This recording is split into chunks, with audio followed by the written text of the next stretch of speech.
The Royal Malaysian Air Force has set up a committee to investigate the crash of the Hawk 108 fighter jet in Butterworth last night.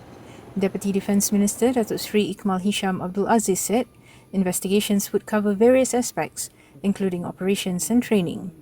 On whether the use of the Hawk 108 would be suspended, he said it was too early to decide the matter. He said this to reporters after receiving a donation of 15,000 boxes of food from a non-governmental organisation, Bantu Malaysia, at the Subang Air Base today. Sekarang ni terlampau yang bab teknik awal ni kita tak masih peringkat sebab benda ni baru berlaku malam tadi. Jadi sudah tentulah hari ini masih lagi dalam proses untuk menubuhkan jawatankuasa. Tapi jawatankuasa tu telah pun ditubuhkan. Telefon baharu percuma untuk semua. Pilih mana satu anda suka tanpa perlu kelulusan atau pendahuluan.